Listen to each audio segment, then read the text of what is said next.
요셉은 첫 번째 꿈이 실현된 것으로 만족하지 않고 두 번째 꿈도 성취되도록 상황을 몰아갑니다. 그러려면 형들이 동생 베냐민을 데리고 올 수밖에 없습니다. 이렇게 행동하는 의도가 과연 요셉이 형들에게 안갚음하려는 뜻일까요? 요셉은 형제들 가운데 한 사람만 이집트에 갇혀 있고 나머지는 곡식을 가지고 돌아가서 막내 동생 베냐민을 데리고 다시 오라고 제안합니다. 그러자 형들은 이 일을 20여 년 전에 있었던 일과 연관시켜 생각합니다. 21절에 그들이 서로 말하였다. 그렇다. 아우의 일로 벌을 받는 것이 분명하다. 아우가 우리에게 살려달라고 애원할 때 그가 그렇게 괴로워하는 것을 보면서도 우리가 아우의 애원을 들어주지 않은 것 때문에 우리가 이제 이런 괴로움을 당하는구나. 10년이면 강산이 변한다고 강산이 변해도 두 번이나 변하고도 남을 시간이 흘렀음에도 형들의 마음은 늘 아우 요셉에게 했던 일에 대한 죄책감에 사로잡혀 살았던 것이 분명합니다. 22절에 장남인 루벤은 아마도 장남이라는 책임감 때문에 더 죄책감이 컸던 것 같습니다. 그래서 그 마음의 짐을 다른 형제들의 탓으로 떠넘기며 자기 방어를 합니다. 22절에 르우벤이 그들에게 대답하였다. 그러기에 내가 그 아이에게 못할 짓을 하는 죄를 짓지 말자고 하지 않더냐. 그런데도 너희는 나의 말을 들은 채도 하지 않았다. 이제 우리가 그 아이의 핏값을 치르게 되었다. 이렇게 르우벤이 말하지만 정작 형제들이 보는 앞에서 동생 시므온이 볼모로 잡혀 끈으로 묶이는데도 정작 르우벤은 아무런 행동을 하지 않습니다. 10명의 형제들은 그동안 죄책감에 사로잡혀 서로를 탓하기만 했지 누구 하나 책임있게 행동할 만큼 건강한 삶을 살아오지 못한 것을 보입니다. 사람은 누구나 죄를 지을 수 있지요. 하나님을 믿는 언약 백성도 마찬가지입니다. 가족이나 또 교인들 사이에 벌어진 일로 인해 관계가 깨어질 때도 있습니다. 누구 한 사람의 명백한 잘못일 때도 있지만 서로가 연약하고 미숙한 모습을 보이며 관계를 악화시키는 경우가 적지 않습니다. 이런 상황에서 건강한 삶과 관계를 원한다면 누가 되었든 책임 있게 행동해야 합니다. 서로가 그렇게 행동하는 것이 바람직하겠지요. 그렇지 않고 덮어두고 지나가면 시간이 지나서 해결되는 것이 아니라 오히려 상처가 곪듯이 더 악화되기 쉽습니다. 본문에서는 노예 생활을 하며 형언할 수 없는 고통을 겪은 요셉이 오히려 이 문제를 풀어가는 역할을 능동적으로 감당합니다. 만일 내가 요셉의 입장이라면 형들의 행위를 과연 용서하고 용납할 수 있을까? 결코 쉬운 일이 아니라 봅니다. 이집트의 총리가 요셉이라는 사실을 알지 못한 채 형제들이 맞닥뜨린 상황에서 서로 말하고 행동하는 모습을 보면서 누구보다 요셉의 마음이 더 아팠던 것 같습니다. 23절 24절을 보면 그들은 요셉이 통역을 세우고 말하였으므로 자기들끼리 하는 말을 요셉이 알아듣는 줄은 전혀 알지 못하였다. 듣다 못한 요셉은 그들 앞에서 잠시 물러가서 울었다 기록합니다. 지난 날들이 떠올라서 요셉의 감정이 북받쳤던 것이지요. 이미 20여 년이 지난 일이지만 형들이 자기를 팔아넘긴 후 형들도 그 죄책감과 괴로움을 떨쳐버리지 못하고 여전히 괴로워하는 모습을 보면서 감정을 주체하기 어려웠던 것으로 보입니다.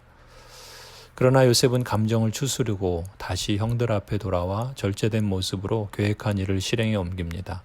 형들 가운데 자기를 팔아넘기는 데 앞장섰던 시므온을 끌어내어 볼모로 택합니다. 또 형들이 낸 돈을 형들 몰래 도로 곡식 자루에 넣습니다. 아마도 형들이 가나안으로 돌아가서 동생 베냐민을 데리고 돌아오고 또 볼모로 잡힌 시므온을 책임지는 행동을 할 것으로 기대한 것으로 보입니다. 하지만 이런 상황을 전혀 알지 못하는 형들의 입장에서는 모든 것이 당황스럽고 혼란하기만 했을 겁니다.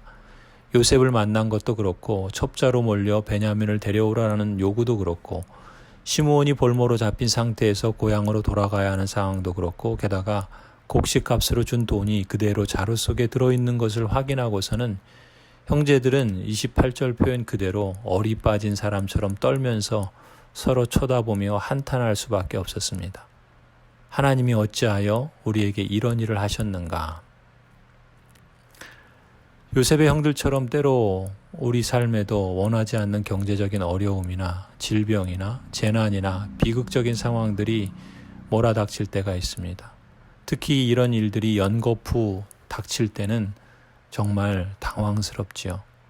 저에게도 그런 때가 몇 차례 있었습니다. 그때는 정말이지 당황스럽고 이해할 수도 없고 어떻게 풀어가야 할지 막막하고 혼란스럽고 모든 것이 다 막혀서 혼자 힘으로는 도저히 풀어갈 수 없을 만큼 절망스럽기만 했습니다.